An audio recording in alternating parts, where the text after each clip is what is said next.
सभी मित्रों को सादर नमस्कार।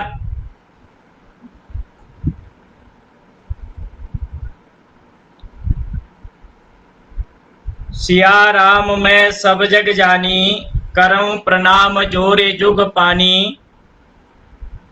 आज के इस फेसबुक लाइव कार्यक्रम में परिचर्चा का जो विषय है राम, रामायण और रामचरित, इस विषय पर मैं अपने विचार आपके समक्ष प्रस्तुत करने की जो कोशिश कर रहा हूं वह राम जी की ही कृपा का फल है, क्योंकि बिन हरि कृपा मिले नहीं संता, अब मोए भा भरोस हनुमंता। सुंदरकांड में सुंदरकांड में जब विभीषण से हनुमान जी की भेंट होती है तो विभीषण जी कहते हैं कि अब मुझे भरोसा हो गया है कि बिना भगवान की कृपा के, बिना परमात्मा की कृपा के संतों का समागम नहीं होता है। तो अगर इस विषय पर आज संवाद या परिचर्चा हो रही है तो आप जैसे राम के प्रिय भक्त विद्वान संत जनों के साथ इस फेसबुक पर समागम होना, ये भगवान की, हरि की, राम की परम कृपा का ही फल है। और इस सब का पूर्ण श्रेय मैं मधुमेह एजुकेशन एंड रिसर्च फाउंडेशन के संरक्षक डॉक्टर नीरज शुक्ला जी और मधुमेह एजुकेशनल एंड रिसर्च फाउंडेशन के अध्यक्ष डॉक्टर नीरज तिवारी जी को देता हूं कि उन्होंने कल मेरे से इस विषय पर फेसबुक लाइव होने के लिए अपना विचार रखा और मैं भी सहजता से स्वीकार करके आज आप सब लोगों के सामने हूं। आज का जो विषय है राम, रामायण और रामचरित। राम को केंद्र में रख करके, राम को आराध्य मान करके, राम के जीवन को विषय बना करके भारत में और भारत के साथ साथ अन्य कई देशों में लगभग 300 के आसपास रामायण लिखी गई हैं। और सत्य तो यह है कि हरि अनंत, हरि कथा अनंता। आज के परिदृश्य में हम अगर राम, रामायण और रामचरित को देखने समझने की कोशिश करें तो हम यह कह सकते हैं कि राम भारतीय संस्कृति, भारतीय सभ्यता के ही नहीं अपितु दुनिया के आदर्श मानवीय स्वरूप हैं।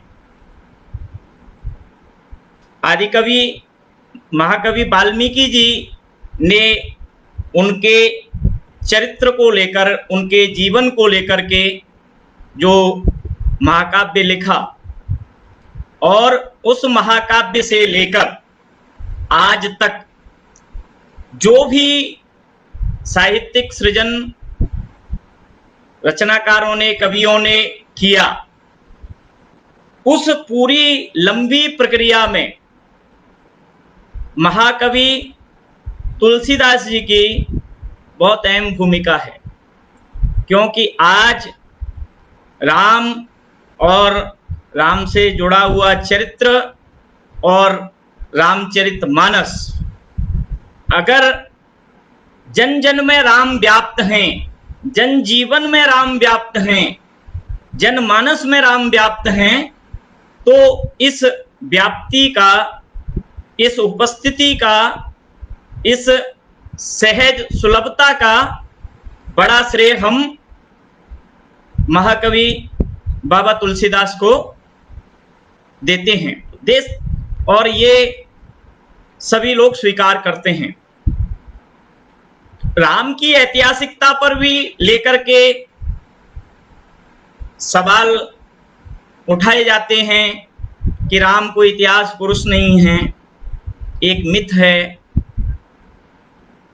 अभी इन सब बिंदुओं पर बहस की कोई गुंजाइश नहीं है, क्योंकि बहुत सारे साक्ष्य, बहुत सारे तथ्य, बहुत सारी घटनाएं राम के जीवन से जुड़ी हुई आज भी हमारे समक्ष उपस्थित हैं, जो ये सिद्ध करती हैं कि राम वास्तव में ऐतिहासिक पुरुष थे और उनकी ऐतिहासिकता पर सवाल खड़ा करना एक प्रकार से हम अपनी भारतीय संस्कृति की जो मान्यताएं हैं, जो आदर्श हैं, जो महापुरुष हैं, उनकी उपस्थिति पर ही प्रश्न चिन्ह खड़ा करने का प्रयास करते हैं। और ये राम को ही लेकर नहीं हुआ, कृष्ण को भी लेकर हुआ है, तमाम तरह के अन्य भारतीय संस्कृति के मूल्य और मान्यताओं को लेकर भी हुआ है। तो इस विषय पर कोई विशेष विवाद न करते हुए यह कहा जा सकता है कि राम और राम से जुड़ी हुई मान्यताएं, राम से जुड़ी हुई आस्थाएं, राम के जीवन से जुड़े हुए प्रसंग आज भी हम लोगों के आंखों के सामने साक्षात हैं। अयोध्या है, चित्रकूट है, जनकपुर है, राम सेतु है, श्रीलंका है, ऐसे बहुत सारे साक्ष्य हैं। दुनिया के कई वैज्ञानिकों ने भी गणना करके सिद्ध करने का प्रयास किया है कि राम यथार्थ थे और जनमानस में राम को लेकर कोई अविश्वास का भाव नहीं है, क्योंकि राम केवल आस्था का ही विषय नहीं है। राम भारतीय सभ्यता और संस्कृति के सामने मूल्यों की स्थापना का भी विषय है, क्योंकि राम के माध्यम से जिस प्रकार के आदर्श मानवीय जीवन के सामने हो सकते हैं, या जो लक्ष्य मानवीय जीवन के हो सकते हैं, वो सभी आदर्श और लक्ष्य हमें राम के जीवन में साक्षात प्रतीत होते हुए दिखते हैं।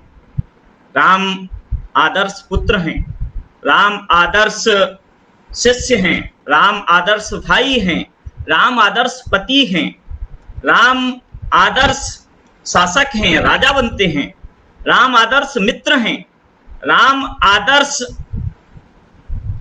व्यक्तित्व के धनी हैं। उनके स्वयं अपने पिता के 3 पत्नियां थीं, लेकिन राम ने इस परंपरा को तोड़ा और एक ही विवाह किया।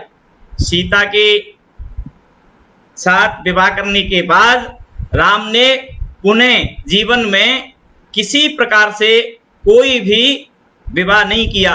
जब सीता का परित्याग भी कर दिया, फिर भी जब उन्होंने अश्वमेध यज्ञ किया तो उस अश्वमेध यज्ञ के लिए उन्होंने अष्टधातु की प्रतिमा बनवाई। और चाहते तो उस समय राजतंत्र था, किसी प्रकार से बहुविवाह को विरोध भी समाज नहीं करता था, लेकिन उन्होंने एक मानक, एक प्रतिमान, एक आदर्श जन समूह के सामने, मानवता के सामने प्रस्तुत किया। तो राम के जीवन के जो भी घटनाक्रम हैं या उनसे जुड़ी हुई जो भी राम कथा है, उस राम कथा से, उस राम के चरित्र से, उस राम के जीवन से आज की वर्तमान पीढ़ी, आज का समय, आज का समाज क्या सीख सकता है, क्या समझ सकता है, यह हमारे लिए महत्वपूर्ण चिंतन और सोच का बिंदु है। क्योंकि जिस प्रकार का समय आज हम सामना कर रहे हैं, जिस प्रकार के समय का आज हम सामना कर रहे हैं, वह समय नितांत भौतिक जीवन से दूषित, प्रदूषित है और किसी प्रकार के किसी भी संबंध की विश्वसनीयता नहीं है। तो अगर विश्वास का कोई आधार हो सकता है तो वो विश्वास का आधार हम राम के जीवन से खोज सकते हैं। संबंधों में कोई गरिमा हो सकती है, संबंधों में कोई आत्मीयता हो सकती है, संबंधों के लिए कोई त्याग हो सकता है, संबंधों के लिए जीवन का जो निर्वहन हो सकता है वो हम राम के जीवन से अपने जीवन में ग्रहण कर सकते हैं या उसका अनुसरण कर सकते हैं। तो राम को केंद्र बना करके बहुत सारी रचनाएं हैं, बहुत सारे ग्रंथ हैं और बहुत सारे अभी भी कवि लेखक राम पर लिखते ही रहते हैं।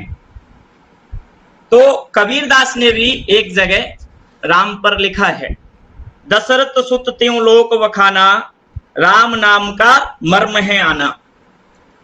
कबीर निर्गुणपंथी थे, सब लोग जानते हैं। तो कबीर भी कहीं न कहीं राम के साथ अपने को जोड़ते हैं।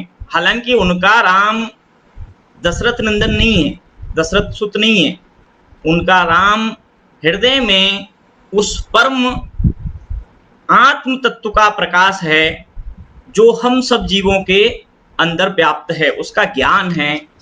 लेकिन फिर भी अगर वो राम से अपने को जोड़ते हैं और जोड़कर देखते हैं तो हम समझ सकते हैं कि कबीर भी एक जगह लिखते हैं कि राम मेरे पियो में राम की बहुरिया। राम जो है जनमानस में कबीर के यहाँ, तुलसी के यहाँ एक प्रकार से इस बात की प्रतीति कराते हैं, इस बात को महसूस कराते हैं कि राम का जीवन, राम का आदर्श मनुष्य और सभ्यता के लिए एक मानक है। राम अगर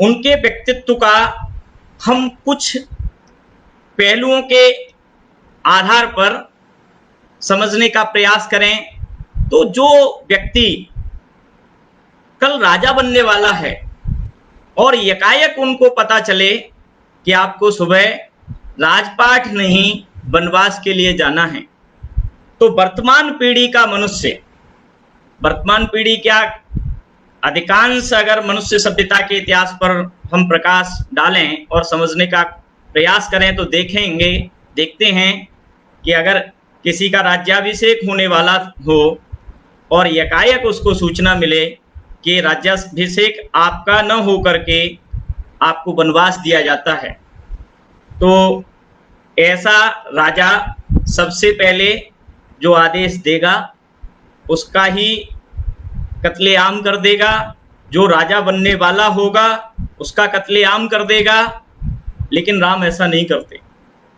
राम पिता की आज्ञा का पालन करते हैं, राजपाट छोड़ करके, राजसी वेशभूषा छोड़ करके वन गमन करते हैं और पूरा समय 14 वर्ष का वनवास बिता के वापस आते हैं।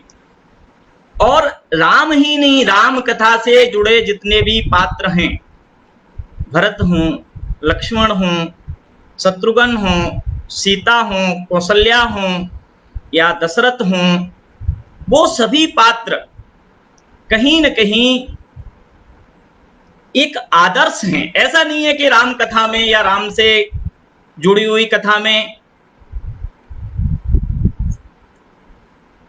ऐसे पात्र नहीं हैं जो मानव की कमजोरियों के सूचक या प्रतीक न हो या मानव की कमजोरियों को अभिव्यक्त करने वाले न हों, ऐसे भी पात्र हैं। लेकिन जो समाज के लिए आदर्श हो सकते हैं, जो समाज के लिए मार्गदर्शक हो सकते हैं, वो पात्र हमें और हमारी भारतीय संस्कृति और सभ्यता के लिए एक ऐसे मार्ग का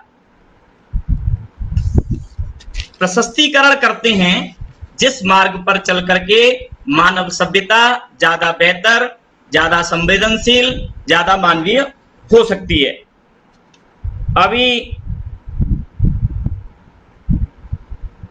राम ब्रह्म हैं, दशरथ के पुत्र भी हैं। अब उनका तुलसीदास जी के यहाँ जो निर्गुण और सगुण का जो द्वंद्व है उसका निराकरण हम देखते हैं, और उनके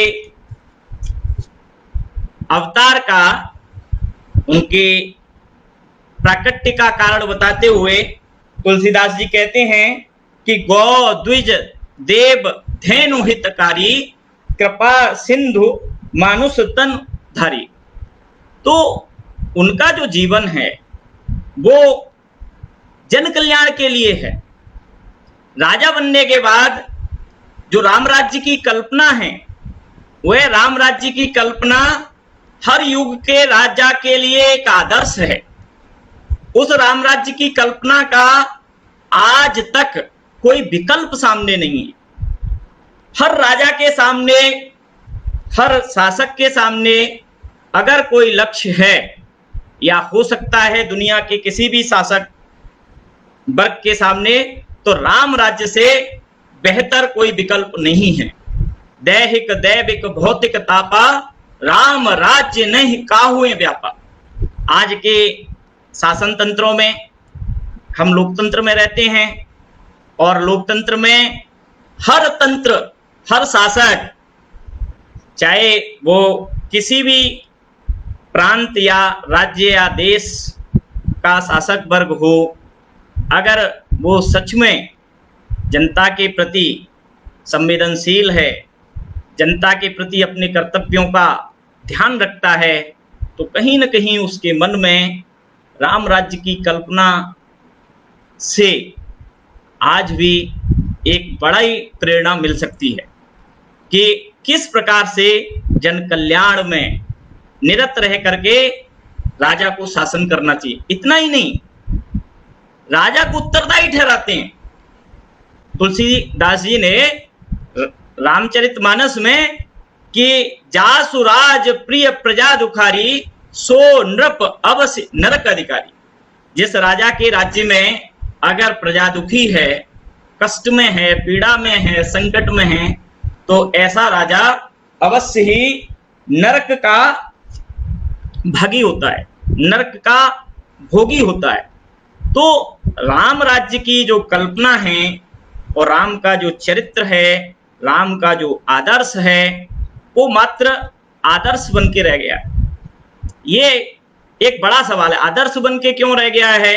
क्योंकि आजादी के बाद या आजादी से पहले लंबी गुलामी के कालखंड में भारत ने अपनी संस्कृति, अपनी सभ्यता, अपने मूल्यों को धीरे धीरे तिलांजलि दे दी, उनको छोड़ दिया गया। हमें राम के चरित्र के माध्यम से या भारतीय सभ्यता और संस्कृति के जो आदर्श हैं, वो हमारे सामने मानक के रूप में हमारी शिक्षा व्यवस्था में नहीं है। प्रातः काल उठ के रघुनाथा, गुरु पितुमात नवाबे माथा। ऐसा कौन सा व्यक्ति, ऐसा समाज का कौन सा नागरिक होगा जो अपने बच्चे से, अपने पुत्र से ये अभिलाषा न रखे कि उसका पुत्र, उसकी संतान सुबह सुबह उठ करके माता पिता को दंडवत करे, नमस्कार करे, गुरुओं का सम्मान करे।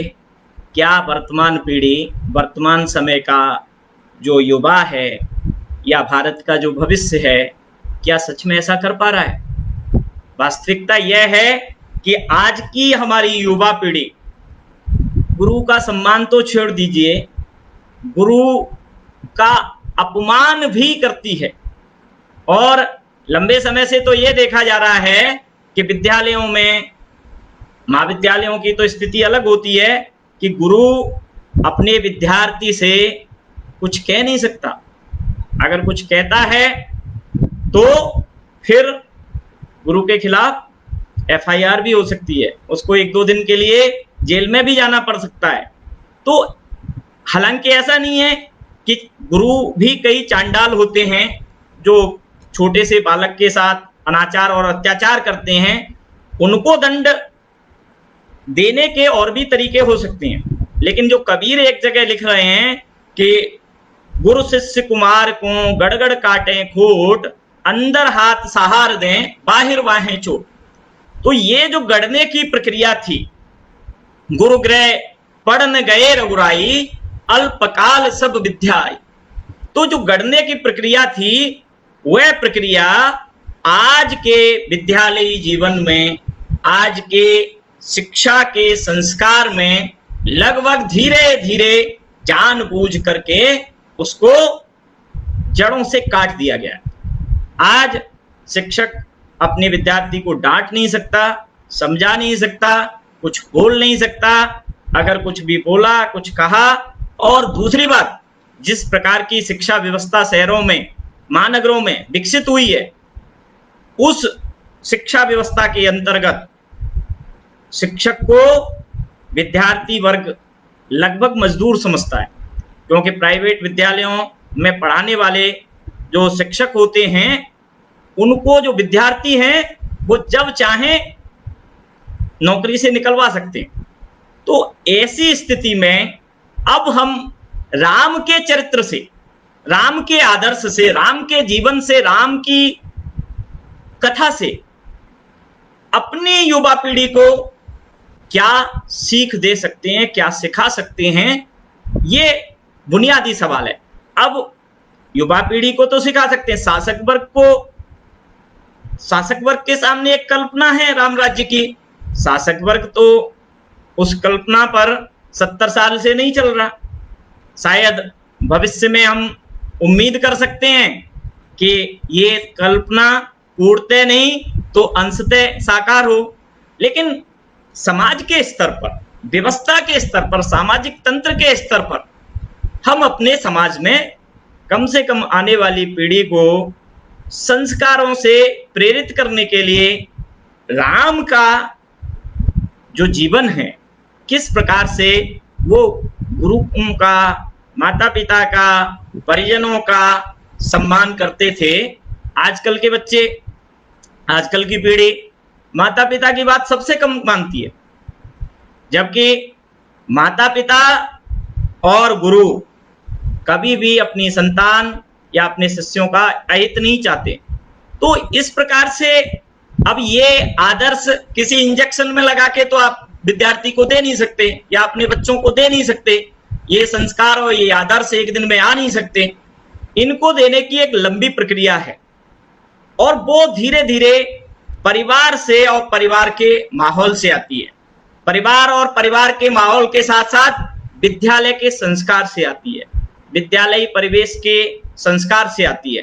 तो आज का जो विद्यालय और विद्यालयीन परिवेश है वो पूर्णतः पश्चिमीकरण का शिकार है। हर बच्चा अपने आप में बॉस है और शिक्षक उसके सामने एक बधुआ मजदूर है।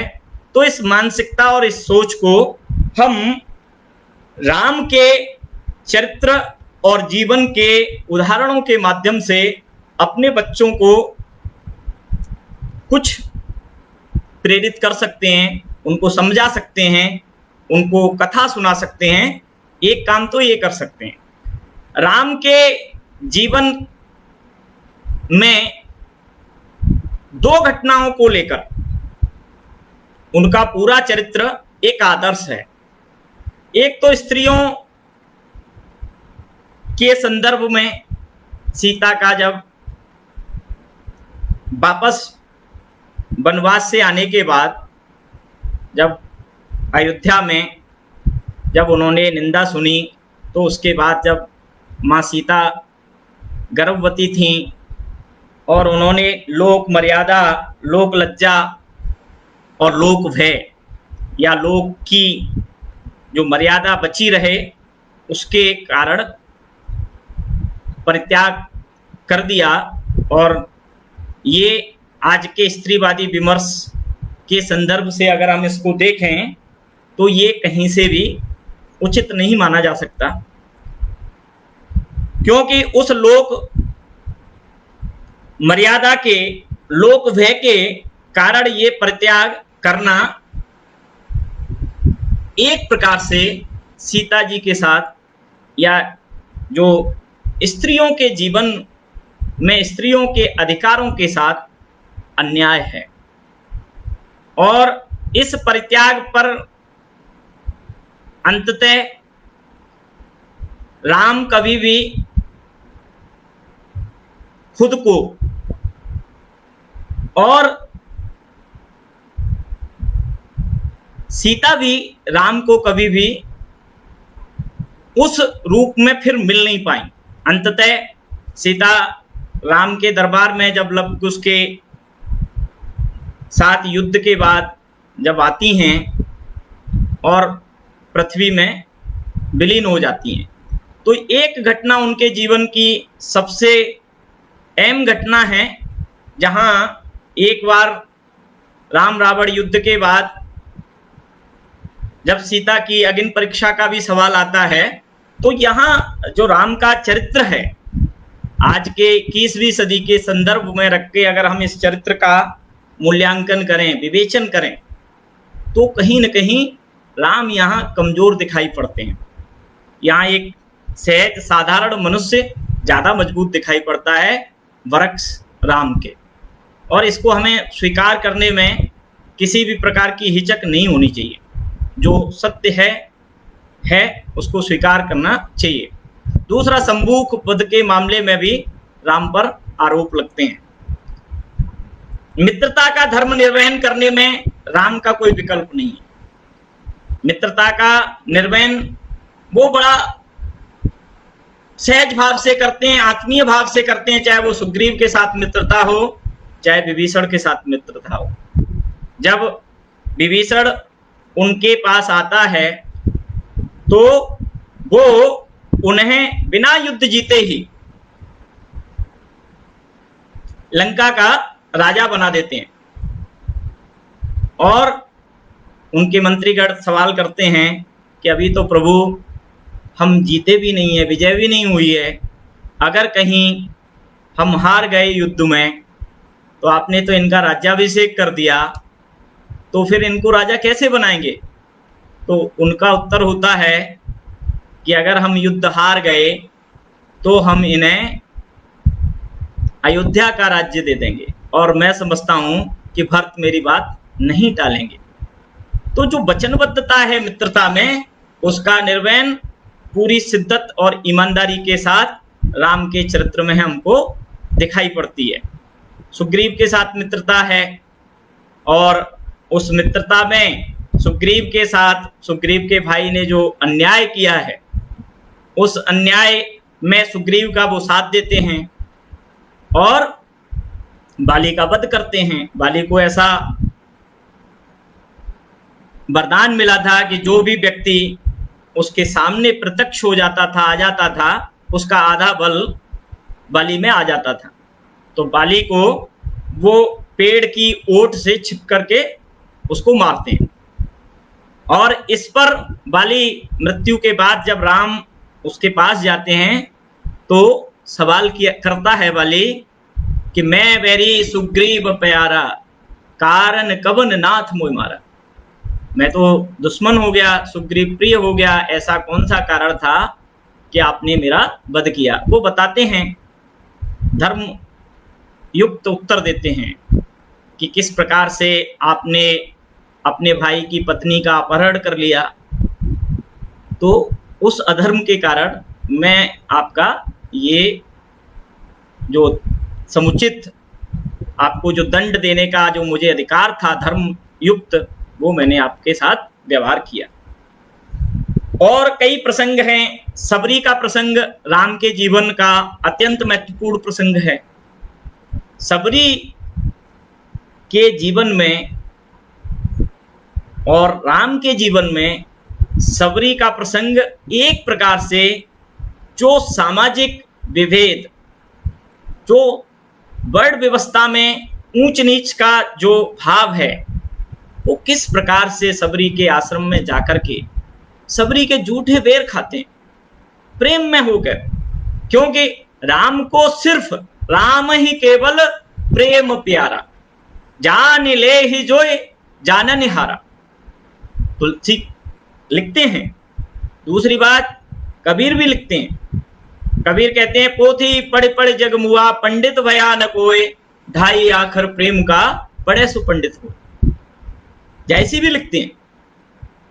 जायसी कहते हैं मानुष प्रेम भयो वैकुंठी, जब मनुष्य और मनुष्य के बीच में आपसी प्रेम होता है तो वो मनुष्य का जीवन वैकुंठ के समान हो जाता है। तो राम के जीवन में चाहे वो सबरी का प्रसंग हो, चाहे केवट का प्रसंग हो, वो अत्यंत महत्वपूर्ण है। जो बड़े उच्च कुलों के लोग होते हैं, बड़े घरानों में पैदा होते हैं, राज परिवार के लोग होते हैं, आजकल तो वर्ण व्यवस्था है ही नहीं, जाति व्यवस्था समाज में इतनी व्याप्त है कि एक दूसरे का स्पर्श तक नहीं करते हैं, एक दूसरे के यहाँ खान पान नहीं है, एक दूसरे के प्रति इतनी कटुता है।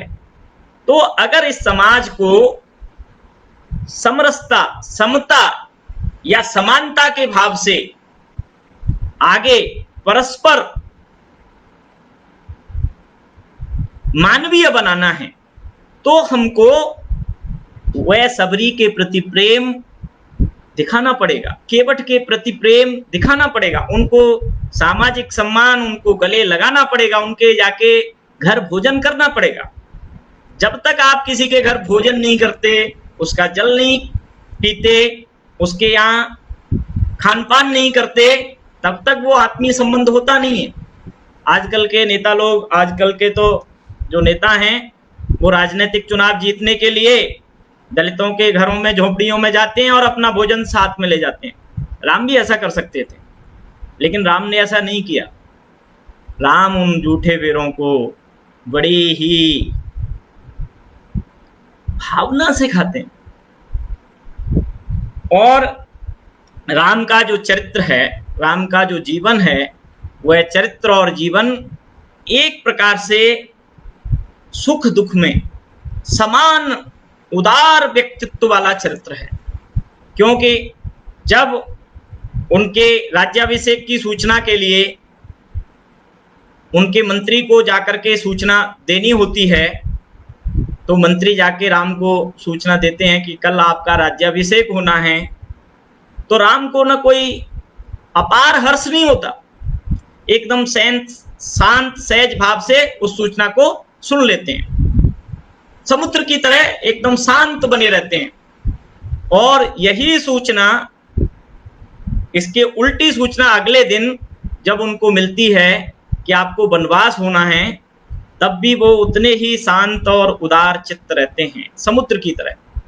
तो कहीं भी दुख में सुख में हम सब साधारण मनुष्य, थोड़ी सी खुशी हो जाए तो फूले नहीं समाते, और थोड़ा सा संकट आ जाए तो फिर बेचैन हुए रहते हैं। इसीलिए लिखा है कि दुख में सुमिरन सब करें, सुख में करे न कोय, जो सुख में सुमिरन करे तो दुख काए होए।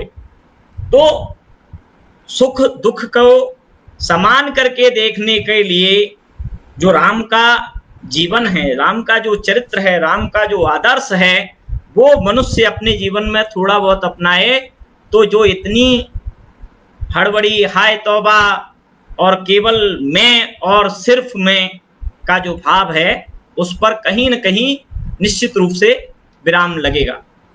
और जिस प्रकार से हमने पूरी हवा को, पूरी प्रकृति को, पूरी नदियों को अपने तुच्छ लाभ और लक्ष्य के कारण दूषित और प्रदूषित कर दिया है, वो भी हमको सोचने के लिए प्रेरित करेगा, क्या यह करना ठीक है? अपने हित और अपने लाभ के लिए हम दूध में जहर मिला रहे हैं, इंजेक्शन में जहर मिला रहे हैं। तो आज का जो जीवन है, आज का जो बनावटी जीवन है, आज का जो मनुष्य है, वो एक प्रकार से संस्कृत का एक श्लोक है, सूक्ति श्लोक है, नीति शतक का है, किसका है अभी मुझे ध्यान नहीं आ रहा, कि एसाम न विद्या तपो न दानम ज्ञानम न शीलम गुणो न धर्मा ते मर्त्य लोके भुविवार भूता मनुष्य रूपेण मृगाश्चरन्ति। तो आज के मनुष्य में मनुष्य कितने हैं? ज्यादातर लोग मनुष्य के रूप में हैं, खोल में हैं, लेकिन स्वभाव और आचरण से वो मनुष्य नहीं है। तो अगर हम राम को परमात्मा भी न माने, जरूरी नहीं है कि आप परमात्मा मानिए, राम को मनुष्य ही मानिए। जैसा कि महाकवि वाल्मीकि ने उनको एक ऐतिहासिक पुरुष के रूप में ही माना है, वो उनके समकालीन थे। सीता जी उनके ही आश्रम में रहती हैं, तो उनको एक मनुष्य के रूप में ही मानिए। मनुष्य के रूप में मान करके भी हम उनसे बहुत कुछ ग्रहण कर सकते हैं। तुलसीदास ने उनको अवतार सिद्ध किया और वो परम तत्व के रूप में इस धरती पर अवतार लिए, उसको हम न भी माने तो भी राम के चरित्र से, राम की कथा से, राम के जीवन से हम बहुत कुछ सीख सकते हैं। उनको अपने जीवन में अनुसरण करके अपने जीवन की आज की जो दुर्गति है, जो दुर्दशा है, उसमें निश्चित रूप से बदलाव ला सकते हैं। उसको ज्यादा मानवीय बना सकते हैं, ज्यादा संवेदनशील बना सकते हैं, ज्यादा सहज बना सकते हैं और ज्यादा अपने परिजनों और अपने अड़ोस पड़ोस के लोगों के प्रति आत्मीय बना सकते हैं, जैसा कि राम का जीवन था। आज हम सब लोग इतने स्वकेंद्रित हो गए हैं कि अपने से इतर कुछ दिखता ही नहीं है। तो अपने से इतर, अपने से नीचे की सीढ़ी के पायदान पे खड़े लोगों के प्रति अगर हमको संवेदनशील होना है, तो उसके लिए मनुष्य होना पहली प्राथमिकता है।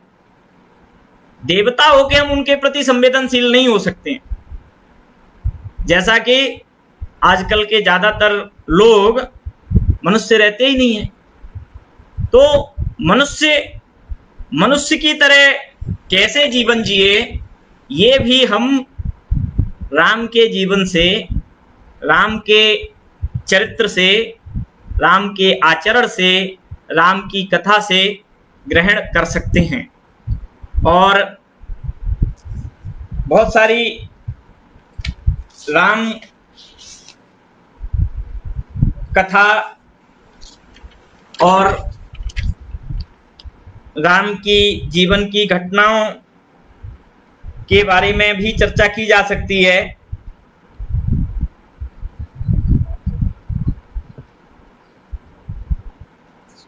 उनमें से एक और महत्वपूर्ण घटना है राम का अपने भाइयों को भी अगर अन्याय किया है तो दंडित करना। लक्ष्मण को भी नहीं छोड़ते हैं, लक्ष्मण को भी अंततः वो परित्याग कर देते हैं। और आज हम देखते हैं कि अगर हमारे परिवार के किसी व्यक्ति ने, किसी मित्र ने कोई अपराध किया है, तो हम पूरी कोशिश करते हैं कि उसको एन केन प्रकारेण बचाया जाए। इन तमाम बिंदुओं और संदर्भों के साथ मैं यही कहना चाहता हूं कि हम पूर्णतः राम के जीवन का अनुसरण तो नहीं कर सकते, क्योंकि न वो समय है, न वो समाज है, न वो परिस्थितियां हैं। आज हम नितांत एक जटिल समाज में रह रहे हैं, जहां छल, छद्म, फरेब, झूठ अपने चरम पर है। हालांकि तुलसीदास जी भी लिखते हैं, झूठ ही लेना, झूठ ही देना, झूठ ही भोजन, झूठ चबेना। तो पूर्णतः जो मनुष्य का जो आज का व्यवहार है, झूठ पर ही आधारित है, और जो जितना बेहतर झूठ बोल सकता है वही आज के युग में सफल है और विजयी भी है। ये सत्य है।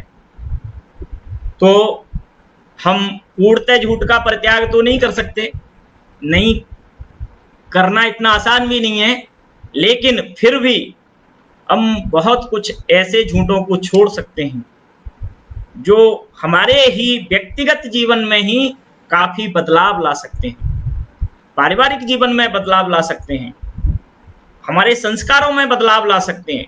जो हम हैं, जितने बेहतर मनुष्य अभी हैं, अगर राम के चरित्र और राम के जीवन से कुछ थोड़ा-सा भी अगर ग्रहण करके अपनाएँगे, तो मैं समझता हूँ अभी से और ज़्यादा बेहतर मनुष्य हम बन पाएँगे। इन्हीं शब्दों के साथ मैं अपनी वाणी को विराम देता हूँ और जितने सज्जन, मित्र, बंधु, विद्यार्थी इस कार्यक्रम के दौरान जुड़े, उन सबको हृदय से नमन करता हूँ, प्रणाम करता हूँ कि आपने मेरे टूटे-फूटे विचारों को लगभग 40-42 मिनट सुना और मैं अभी पहली कोशिश मैंने की है कि कुछ रामायण और रामचरित पर कुछ बोलूं, तो ये मेरा पहला प्रयास है। लेकिन मैं जानता हूं कि कोई भी प्रयास परिपूर्ण नहीं होता, उसमें बहुत सारी कमियां रहती हैं, तो इस प्रयास को निरंतर जारी रखा जाएगा और इसमें सुधार की निरंतर कोशिश की जाएगी। इन्हीं बातों के साथ मैं अपनी वाणी को विराम देता हूं और सबको प्रणाम करता हूं। जय श्री राम।